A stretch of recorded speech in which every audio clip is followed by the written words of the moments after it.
Hi everyone. Um, I have been on a smoke break for 3 weeks now, and it's been fun. But I miss smoking. Really, I really miss the thrill, the the way it makes me feel, all of that. And today, being exactly 3 weeks after I have been on a break, I am choosing to smoke on camera to celebrate. I don't know, man. I just feel like smoking, so here goes. Enjoy the show.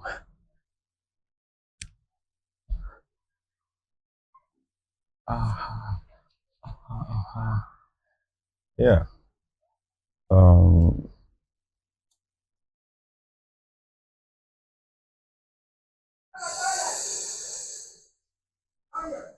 yeah. Damn.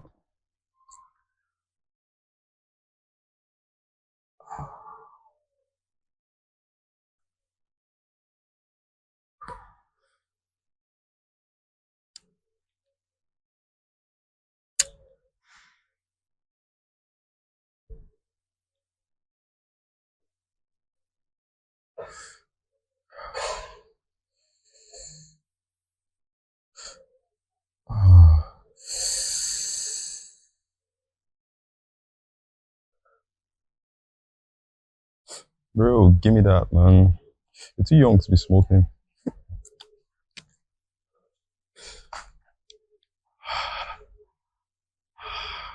Hi.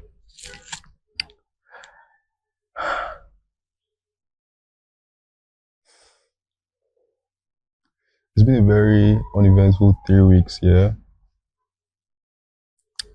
Eventful. Yeah, it's been eventful and uneventful at the same time. So yeah, first of all, let me start by introducing this puppet to you guys. I made this puppet, yeah, in my likeness. See, it has a signature hairstyle and everything. You think it looks like me? Yeah. So it's been a very very crazy year. A lot has happened, and a lot is still going to happen. Um, I don't use the word depressed, yeah, but I'm feeling very very down, man. Like really, because this year has been like topsy turvy. I'll be topsy turvy, something like that. Yeah, and damn, I miss smoking. Yeah. So I've never really made any videos like this before, and I've been indoors recently, like a lot indoors, just going through the motions, like feeling everything. Like recently, I'm feeling a lot, like a whole lot. Yeah. And then I've been trying to get some shit done, but like in my usual manner. So I have this thing called um. So guys, this is the feet first of all, man.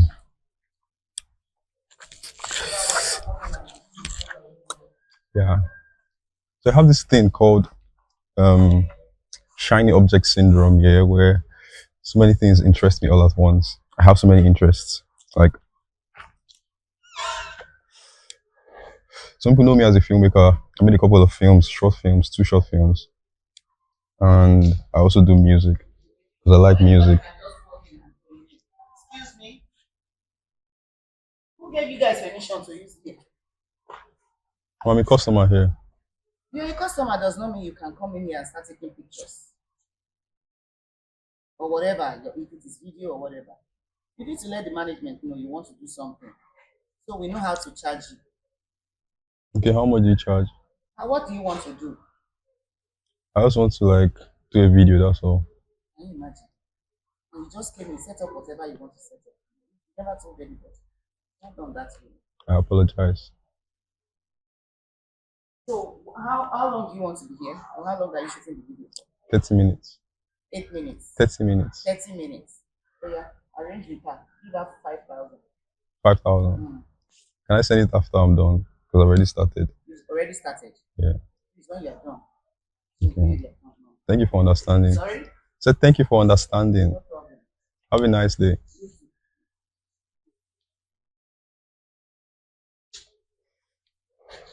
Don't let it take that time. No, 30 minutes. So, as I was saying, yeah, shiny object syndrome. I have what is called shiny object syndrome. I want to do so many things. So many things interest me. I really can't say I'm this or that. Like basically, I have this urge to just be everything all at once. Like I want to do music. I want to do film. I also do some writing too. Like I write scripts. This year, um, I've been writing 2 scripts on and off because I think I have ADHD. Yeah, and using it.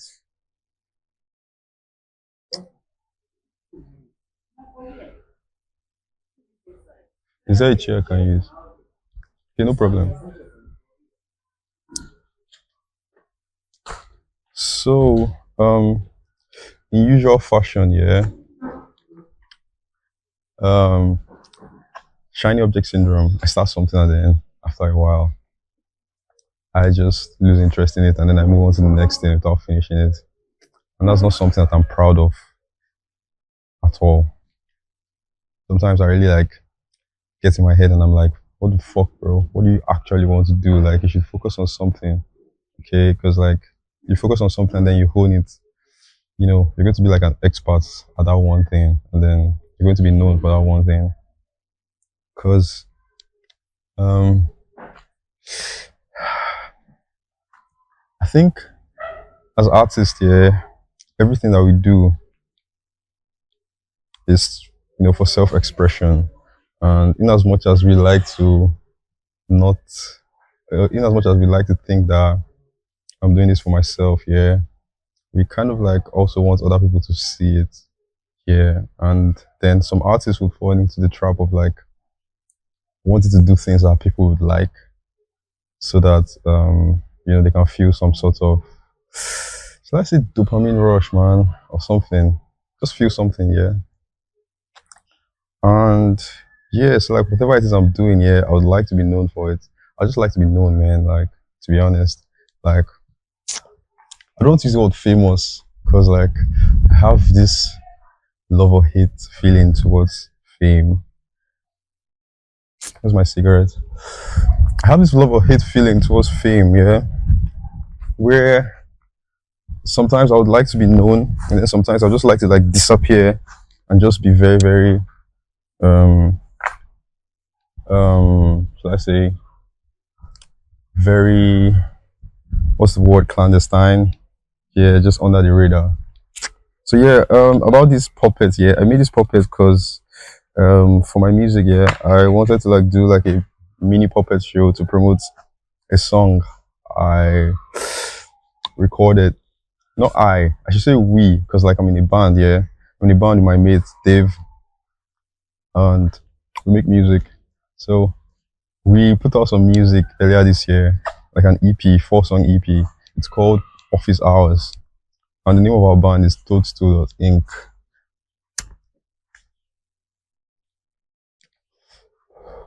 We're not so popular, sure, but like at least our friends know us, man, and they always tell us our music is good, it's dope. And like we should put more effort into like pushing it out. But I don't know, like um we're not just as consistent as we should be because uh various reasons really. Like when we put out the EP earlier this year, it's a 4-song EP and then it has like 4 very different songs, like different genres, but then with a related one theme, yeah, which is all about love. Talks about the journey of love, meeting a girl from the first song, and the second song, it's about being in a relationship with the girl, and then by the third song, you're already having issues with the girl, and then you guys have broken up by then, and then by the fourth song, it's a Oh man, fuck love. I have to make money. Yeah. So like we live in Nigeria. Nigeria is very, very hyper capitalist. The world is very, very hyper capitalist, but Nigeria is like super hyper capitalist. And most of the times, like you want to be an artist here and just make things like just make things, make whatever it is you want to make. But then you always hit with this realization that yeah, man, you need money to like even make the things that you want to make. Like recently, I've been having this urge to just like wake up and just get out of town, like go anywhere. And I really want to do this. Like I could do it right now, but I need money for that too. Yeah. So um, obviously, money should not be an hindrance. Should not be a hindrance to art. Yeah. But like Jesus Christ, the world is super capitalist right now. You need money to do everything. You even need money to promote your music. You need money to like, get your ideas made. And especially if your ideas are super grand, you have to always like get some capital so that you can like get these ideas made. For example, if you want to shoot like at a very specific location, like a very specific aesthetic or a very specific vibe, yeah, you'd have to like go out and like, um get these things. For example, now I just came here, I put my camera up here. I did not ask for permission from the management, and then now I've just been charged $5,000, 5,000 naira. And between me and you, I don't have 5,000 naira, but then I promised these guys I have 5,000 naira that I'll give to them after this. So like I'm going to like have to find a way to give them 5,000 naira for this little thing that I put together. So yeah, back to the project. With the project, um, it's called Office Hours. The first song on the project is a song titled Movie, yeah, and it's an Afrobeat song. But then it's really it's like a ballad too. Another song we featured a friend of ours, Denny. Denny was supposed to be part of Toadstool originally, but he hasn't been available, and all plans to like get him on board has just failed. I would say that maybe he's not like digging the idea or seeing the vision as much as we expected him to. Yeah, so I mean like no fault in Danny, man. I believe he has his own reasons. Like I felt bad about everything, yeah. Cause like you're trying to like, get him on, but then so many different excuses and everything. I mean like Danny just lives very close by here, but um we haven't really like linked up for different reasons, man. I believe he has his reasons, but then I'm not faulting him either. Yeah, so the second song is Time to Time. On that one we featured Skinny. That's like Jersey pop. And it's a really, really good song, man. I think it's like the most favorite song that most people like out of the EP. And then the third song is a pop song. I think it's psychedelic pop or something like that. And it's called Losing My Mind, LMM. And on that song we featured an artist friend of ours too. His name is Nezi. And yeah, that's a very good song. I think that should be like my favorite song um on the project. And then the last song is like a rage song. It's just me and Dave. And then we had some vocals from an artist friend of ours, Skippy. But I don't think he's credited on the song officially though. Yeah. So apparently, um out of all the four songs, the first one we made um was the last song. Yeah. And it's called Wifey in LA / Racks. And that was actually the first song we did. Like that was the first ever song I recorded ever in my life. I think all those four songs are like the first ever set of songs I recorded ever. And they turned out to be good. They also like tie into this one theme. Yeah, so like the EP is like a story and like it's a well thought out story. So like apparently from listening to the EP you can see that me and my boy Dave, we have a lot of talent, yeah? And we should be pushing this shit consistently. But like I said, various different reasons we haven't, because I would not want to say money, I'd also say some like internal reasons too, emotions, people feeling down, a little bit depressed and shit, sure. Because I think like between the two of us, we tend to be very, very sensitive people here. So, why I decided to set this thing up here is because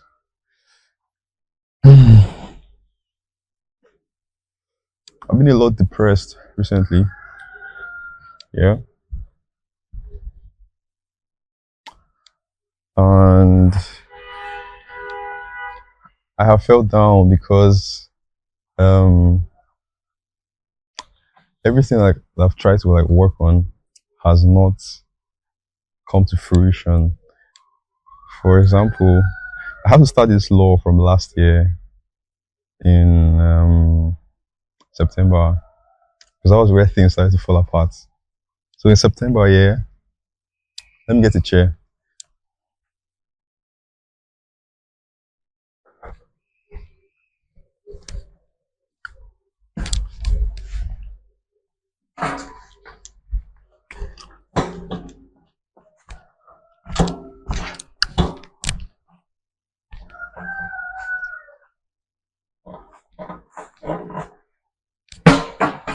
In September, yeah, I shot a movie, my second film, Morning, and while shooting this film, I hired this light from a friend of mine who's also like into photography, filmmaking, something like that. Yeah, I won't say friend because we're like not that close, but then colleague because we've worked on a couple of things together before.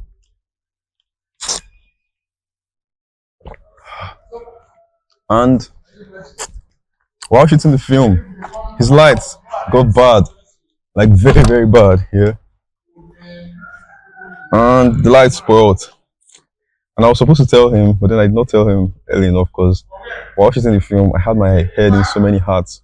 I was production manager. I was also acting in the film, and like I had other people helping me though, but I was also the producer for it. So I was like doing this, and doing that, such that by the time the shooting ended, I forgot to tell him, and then I sent the light back to him like that, and then he found out about it, and he he got mad, so mad that he threatened. I was like, "You have to pay for my light. You have to get me a brand new light and shit like that."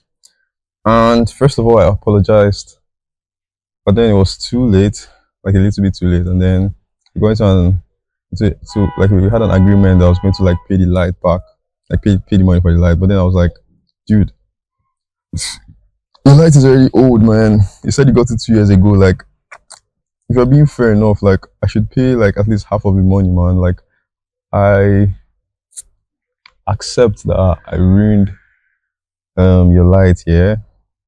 Like, I just like I can only just pay half of the money, please. But then he would not have any of that, yeah. So like we dragged on and on and on and on for months on end. He gave me a deadline. The deadline got like the deadline passed, and then I did not even like do anything about it because I had no money. Okay, I used all my money to shoot that film, and then at some point he started threatening to like get the police and like get me arrested and shit. And this thing started to like um started to weigh on me like a lot, like a fucking lot, bro. Like it fucked up my mental like in so many different ways, bro. And at some point he was threatening to like come to my house and like pick me up with the police. And this by this time, yeah, it was already like early in January, around this time when we dropped the EP. And so we were shooting, and then we were like making stuff to like post to like for like a rollout for the EP. Then he he threatened to come and pick me up. At some point I was thinking I was going to run out of town, but I was like, no bro, I'm not going anywhere, guy. Like, fuck this. I'm just going to stay here now. Like, I did not steal from you, bro. This thing just got ruined. And like, if I had money, I would have paid you by now. It's not like, oh, I'm running away from you because I don't have the money. And like, honestly, the dude had been very, very patient with me. Like, so fucking patient. Actually, I'll give him that. Like, he was patient enough, but then like I could not just raise the money. He was asking for 1.8 million naira dog for his lights because that was the price as at the time when he got spoiled. So we dragged on, and some days like I'll be having a very good day. This dude will call me, threaten me, my whole day will just get ruined. And it started messing up with my mental. This was where everything started to fall apart in my life. Yeah, so around February, I got a job, not a very nice job. I was working as this should I say chatter for this OnlyFans babe, yeah. So my job was to like work for like 8 hours and then talk to her subs and like get them to buy stuff. And then I was earning like $2 per hour or some shit. I was working this job just to like pay him back. Yeah. And at this time I was also telling this dude like, bro, please now let me just pay half of this money because this is a fucking lot. So yeah, we dragged on and on. I had to like get my parents involved in it because you know when you can't handle shit anymore, you just have to call your parents. Yeah. So I played that card with him. I got my dad because I knew that him seeing an elderly face would just kind of like, you know, Nigerians always respect elders more than they respect their age mates. I was smoking Oris, by the way. I know so many people do not like Oris. I did not like Oris before until a friend of mine, Daka, like he put me onto Oris, and here I am. Um, I'm fond of Oris now, strawberry Oris actually.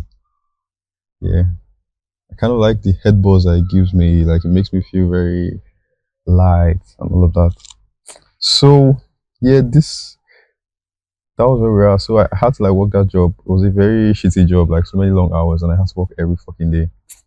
And so I managed to pay him the money. We managed to agree that I'll pay half of the money, and then we did that, and I paid him. And I completed the payment sometime around May, yeah. And then sometime around May, I also wanted to like do a project, like a video for a friend of mine, Skinny. Yeah. And it was meant to be a video, and I wanted to like fund it with my own money because I had these big plans for the video. And we shot just one scene, and then around the time when we were supposed to shoot the other scenes, Skinny's father died, so we had to like chill and just allow him grieve. And then while he was grieving and while I was waiting, I got fired from my job. So then I could not have the money to complete the project. And we just had this one scene here. So that just added to the long list of things that I could not finish for some reason. And yeah, I don't know, I felt really, really bad about it, man. Like I was like, damn, what the fuck, bro? Like I really want to do these things, man. Like, why is there always something coming up that just because like why would his father die? Like at this point in time, like of all the things that would like stop us from getting this shit done. Because like when his father died, I felt that too, because he's a friend of mine and like his dad just like poofed. Just like I saw him 2 days ago and then next thing his dad is dead, bro. Like I'm like, damn, what the fuck, man? Like why is the universe being so cruel to me right now? Yeah, I felt that too. Like it made me kind of depressed too. I don't like to use the word depressed. I like to use the word heavily sad. It made me very, very sad. But that had to be shelved too. Like, cause I had already made so many plans for that video, and it was really going to be like an opus. Yeah. But then we had to shelve that too. And then um something else here. This year I kind of like I have lost friends, not like to death here, but like just friends just started drifting apart, and then things weren't as much as it seemed. I think everybody started chatting their own path, and then everybody started going their own different ways, and all of that. And then I don't know, like when things like this happen, yeah, I don't try to like absolve myself of all blame. I would also like to think, I also like to think that maybe I had some hand to do in the fact that this person has chosen to like not hang out with me anymore because Um, I'm not perfect. Okay, I have my own issues. Like sometimes I would make like decisions based off of fleeting emotions. Yeah. So all of this to just like added to all the pressure I was feeling emotionally, and it just kept on building and building, like so many different losses and like just so many things that would not ordinarily happen to me just started happening and happening and happening, and like it's a whole long fucking list of things, and it fucked up with my mental. Like at some point I started being like this terrible person, man. And it was too much, man. I've never felt this much pressure in my entire life. Like it's fucking crazy. Yeah. So here we are, and it's fucking September. Today should be September 5. Yeah. And sometime in June, I June 11th, that was the day. Yeah, I was on YouTube and I stumbled on this young man. He's an artist. He's a musician. He's dead now. Okay. His name is David Bowie. And prior to then, I knew who the fuck David Bowie was, but I've never really gotten into his music. But on that day, I don't know. I was just open, and then I I go into his music, man. I was like, damn, this nigga. And I went down the rabbit hole, bro. I watched all his videos, all his interviews. And I was like, okay, this is someone who always wanted to change. He had so many personas and so many different eras. He also like pioneered so many different things, like you know, music videos being like a proper mainstay in um musical artistry. Yeah, because David Bowie had like a background in theater and he could write scripts and then he knew visual art. So when he switched over to making music, he kind of like carried all of this together. And I don't know, I was like, damn, Jesus Christ, this guy is fucking awesome. I think I watched all his um documentaries and like some uncommissioned biographies. I saw two of them. I saw, was it Moonage Daydream, and then another one, Velvet Goldmine. So Goldmine is a film that was supposed to be his biopic, but then he rejected it because he did not like the era which the film was going to depict. But then I find out that that era that he did not like happens to be my favorite era of his, the Aladdin Sane, Ziggy Stardust, White Thin Man era. That happens to be my favorite era of his, because I think it got boring when he started putting on that suit, man. Like after he'd like gone through his drug binge and drug addiction, he traveled to Asia, then he changed, and then he came back, and then he became this should I say he became a totally different artist. Yeah. Started putting on the suit and started being more, I don't know, in my words I'll say normative. I did not find that interesting at all. I really love his glam rock era. Like that was my shit, because I was like, damn nigga, this is very glamorous. And so a particular song, yes, Z Stardust, appealed to me so much that I really wanted to play that song. So the song was played on the guitar, and I thought to myself, fuck, there's a guitar in this house. And this was a guitar that I had gotten for my younger brother um some years ago in 2023, because he does music. I see his potential, and I was trying to like get him to like play instruments too. So um I got for him in 2023, but then he never really like took it serious. So the guitar was just lounging under the bed, and so I picked up this guitar. I was like, man, I'm going to learn how to play Ziggy Stardust. And I went on YouTube to Google how to play Ziggy Stardust. And then the chords that were used in the song were so complex. I was like, damn, fuck, how can I do this? And then I realized that, oh shit, it would be cool to learn how to play the guitar. And that was how I started learning how to play the guitar. So like for the last 2 months plus, I would say for the last 70,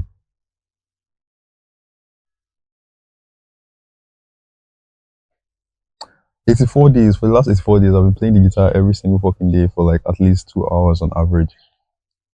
And my hands have calluses to show for this. Now, these calluses are quite terrible because like my guitar has high action.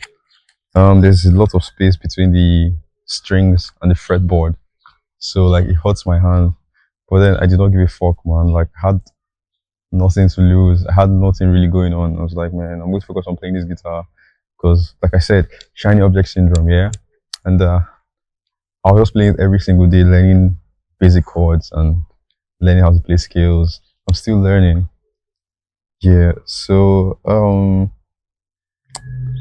actually, that's where I am now. Yeah, I am learning how to be a guitarist. I'm learning how to play guitar, and it's very, very, very, very, very, very cool, man. So actually, like learn about music, and as I'm learning how to play songs on the guitar, I'm also learning theory, and I've learned it to the extent where I have been able to like write my own songs and play them on the guitar.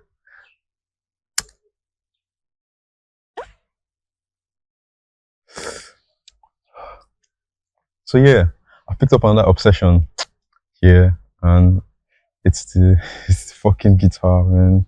But then it's so fucking cool because like I've always wanted to learn how to play an instrument for as long as I could remember. For like I never really got access to any instruments while growing up. I mean, I did music in school, in primary school and in secondary school, but then like what the fuck, man? We really did music once in a week, and then my teacher was this. I don't know, man. He was so unserious. He would come to class late and all of that. He was quite talented, man. And like the instrument that they wanted us to learn was the flute, which I found kind of boring, man. Like very, very, very, very boring. I found the flute boring. So I never really like picked that up. But then I knew deep within me that if there was any instrument I would like to play, it would have to be the guitar. So like here I am many years later, picking up how to learn the guitar. And like I think the guitar is so fucking cool, bro. Like it's the coolest instrument, bro, ever. Cause like it's just fucking strings, man. And like, it has frets, and then each fret has its own notes accompanying it. And then it's quite complex too. But since, as I'm learning guitar theory, like guitar music theory alongside it, it kind of like is broadening my understanding of the guitar. And to be honest, yeah, I put myself up to this test that okay, this guitar thing now, yeah, which is like another shiny object that I have picked up on. I'm going to see it to the very end. Like I'm not going to like I'm not going to like give up on this guitar because I want to prove to myself, yeah, that I'm going to pick up something, yeah, and learn it right up to the very end. Yes, because like the fuck, um, when I like actually decided to be an artist, it was film I chose. Okay, like I like films, yeah, I like movies, and I've kind of like always wanted to make them. I think I remember one time in when I was in secondary school in GSS 2, yeah, and I so yeah, like there's this series, yeah, Legend of the Seeker, and so like when you buy the CD, yeah, because we used to watch on DVD back then, there was no streaming, obviously. So when you buy the CD, yeah, and then you slot it in your DVD to show you like chapter one, chapter two, down to like chapter 24, which are like the episodes. Yeah, and then I was wondering, what the fuck? How do they like make this thing such that you can like with your remote just control it and then go to chapter one, chapter two, blah blah blah blah, on and on like that. Yeah. So I did not know um how they made that possible. But then I thought in my head that oh shit, maybe if you just like write it out on like a paper, yeah, and then you point a camera at it, it's going to sort of like digitalize it such that you can now be able to switch from one chapter to another. And so I took a book and then I drew like boxes on it. And then I wrote chapter one, chapter two, blah blah blah. And then I videoed it with like a small ITEL phone that my mom was using. But then nothing happened. I mean, like, who was I fooling, bro? Like, that's not how this thing works. Yeah. And then back in the day, I also used to like make this little disappearing act on ITEL where you like, okay, pause and play. Like someone run to a wall, and then you pause it, you tell the person to move out, and then you play it when the wall is like empty. And then by the time you stop the recording, it looks as if the person disappeared into the wall. And that was as far as my filmmaking knowledge and practice went. Because like growing up here, my parents are not rich. Yeah, so like artsy things were not in the house, man. Like, bro, we have to survive. So I mean, you can't be surviving and then be getting a camera. Like, if I put myself in my dad's mind, yeah, like, what the fuck is a camera going to do when you have to get food, when you have to put your children to school, when you have to like, pay for rent and all of that? These three basic things, yeah. So I never ever like touched the camera. The only time I went close to the camera, yeah, was when during passports, when you take a passport at school or like take pictures at school, and then the photographers will not even allow you to like the photographers don't allow you to like touch their cameras because they were like very very, oh, don't touch my camera, omodi omodi omodi, you won't spoil my camera, type P.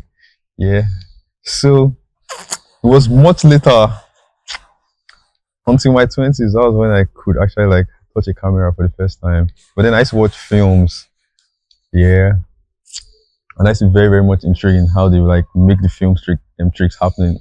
And then when I watch American films and then I watch Nigerian films, I could always like notice the difference in quality. I'll be like, why do Nigerian films look like this? Yeah, and then these American films look so fucking different, and like it's very much easy to suspend the disbelief because this nigga has really put a lot into everything concerning the film. Yeah. But then I didn't understand that there was like a very big budget deficit between the two types of films I was comparing, where the Americans would put like millions of dollars into their films, and then Nigerians would have to like scrape around just to like make their films. Yeah. But then when I started getting into filmmaking, I started to understand these things. Yeah. I would say the first time I got into filmmaking was after watching Edge of Tomorrow in 2014. And I really love that film.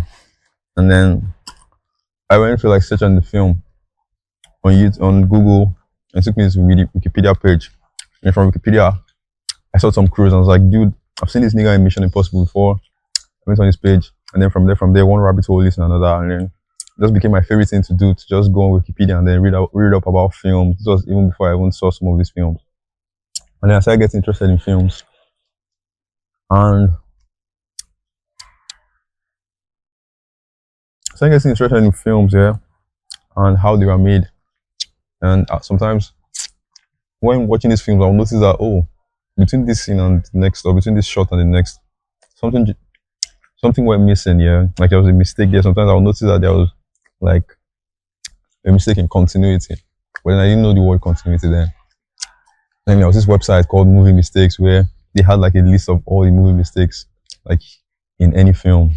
For example, there's a mistake in Troy where there's like an airplane in the sky, and it's supposed to be like, like an epic film from like, it was meant to be a period piece, but then there's an airplane in the sky. And I never really noticed that until I went to the website. When I went to the website, I went to see the film and then I saw it there. A fucking airplane in the sky. I was like, damn, man. Even these guys make mistakes too. And yeah, so I started reading up on films, watching as much as I could watch. Because, like I said, man, I grew up very poor. And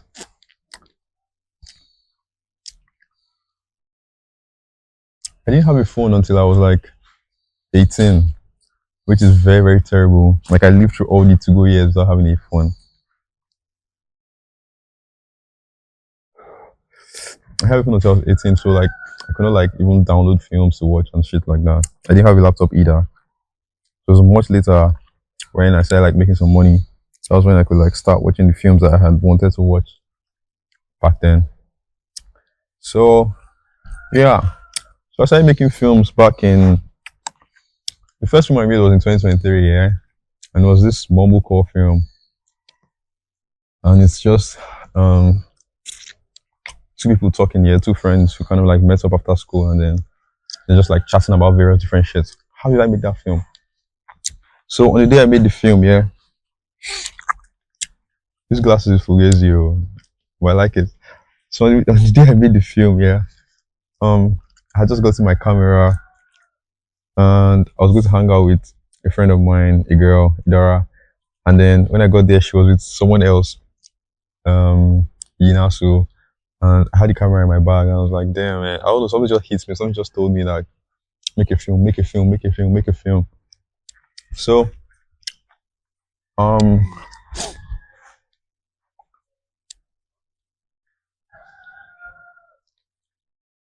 so I made this film.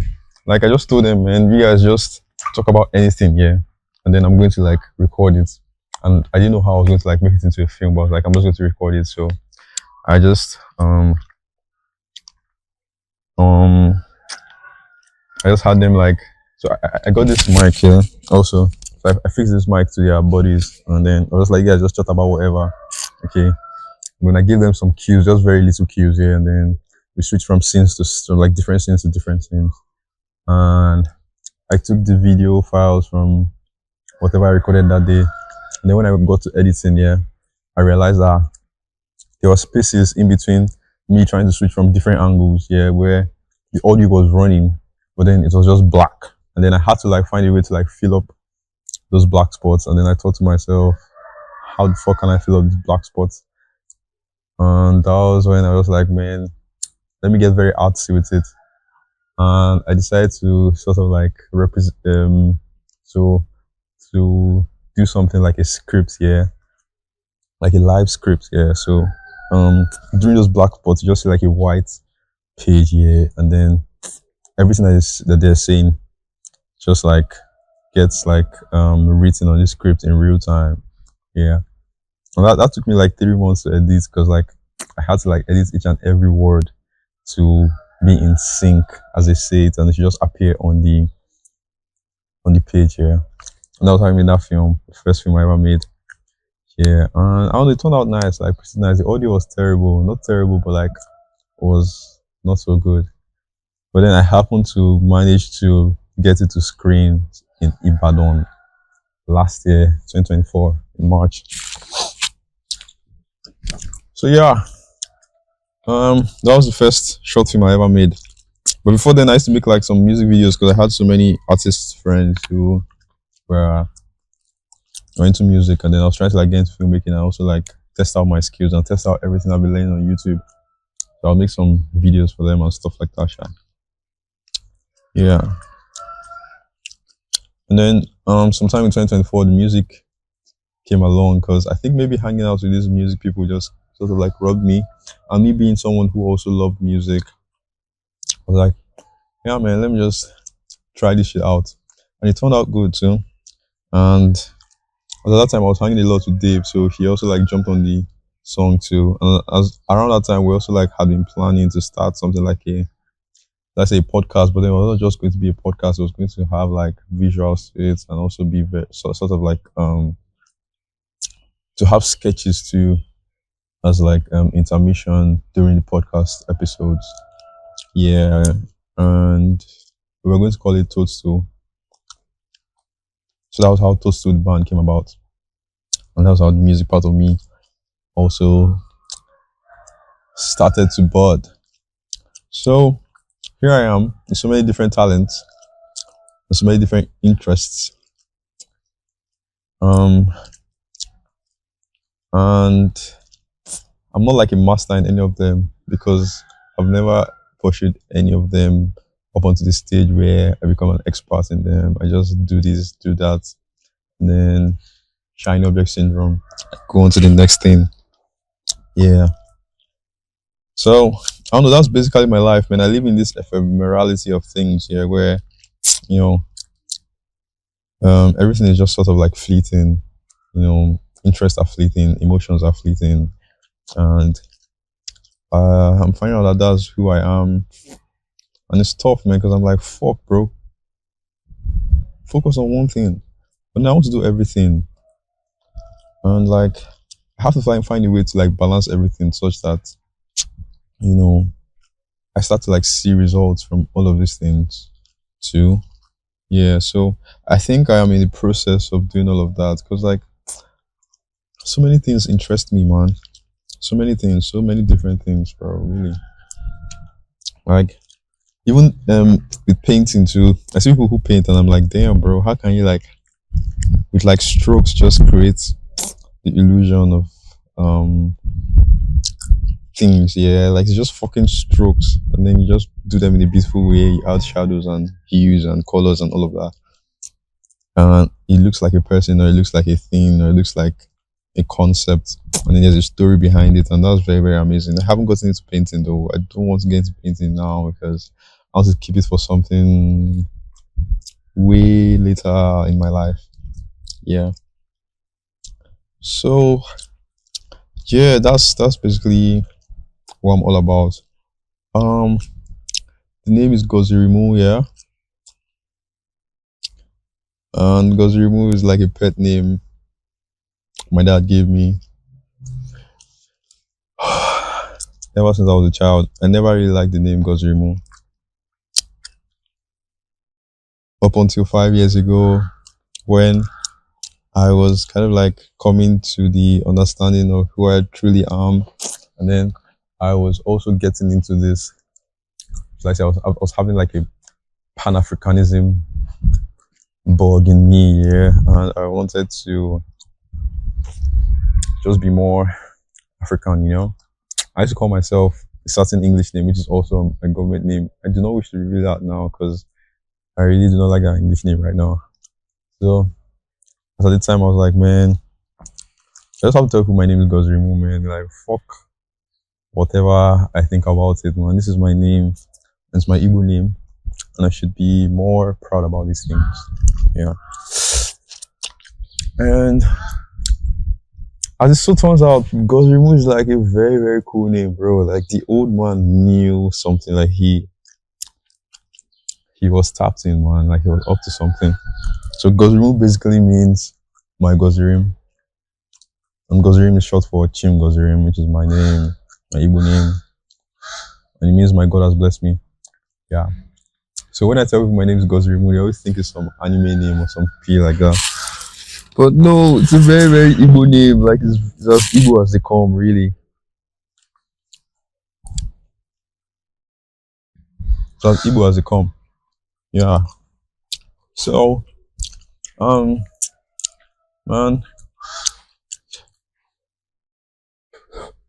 living in Nigeria, man, is fucking terrible, bro. Like, sometimes I ask myself, bro, why the fuck am I here? Like, of all the places, like, did I win the sperm race to be born into this shithole? Like, damn. Like, what the fuck did I do in my past life that I deserve to be born in such a place like this where the suffering is intentional? Because that's what I believe. And, like, I think that's what everybody's starting to, like, see and notice, man. Like, there is no fucking reason why the country does not work apart from the simple fact that certain individuals don't want this country to work for very different, many nefarious reasons. Yeah.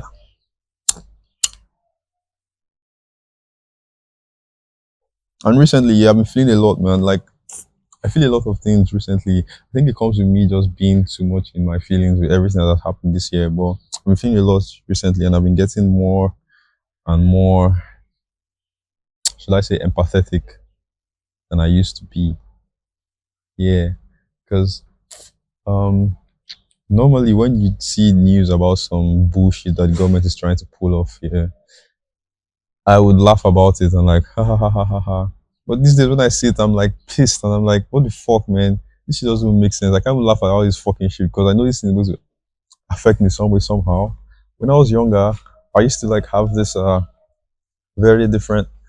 I used to argue with my mates in school back then. I'll be like, man, there's no fucking way here that um by the time I'm an adult here, we're not like Nigeria will be like a much better place, you know, like we won't have like electricity and like basic things like food, like welfare, like people will still be as broke as they used to be. But no, here I am, man, and like it's fucking worse and it's about to get worse, people. Like it's going to get fucking worse. Fucking worse. So everybody better brace up, man. Cause like it makes no sense really. Like you try to think about why all these things are happening. And then everybody always comes with like their various think pieces, and then there are people who are like educated, and then they can like write a thesis on why everything is fucked up, yeah. And then you say, "Oh, economy and blah blah blah." I really do not know the details about all of that, but like anybody with common sense can just tell and know that man, like fuck all that bullshit, man. This thing is happening because it's meant to happen, bro. Like someone just wants it that way, okay? And I don't know, it could sound like borderline conspiracy theory, but man, I don't know, man. Like, there's no fucking reason why shit is this terrible, man. Like, nobody chose to come to this life, okay? Like, we were just born into this simulation, yeah? And then we have to, like, go through all of these things, man. Like, back in the day, I would say that a moment, if I could, like, get a job of, like, 200K, yeah, I would be, like, very well off. But now, yeah, I have a friend who, like, does this job, yeah, and he earns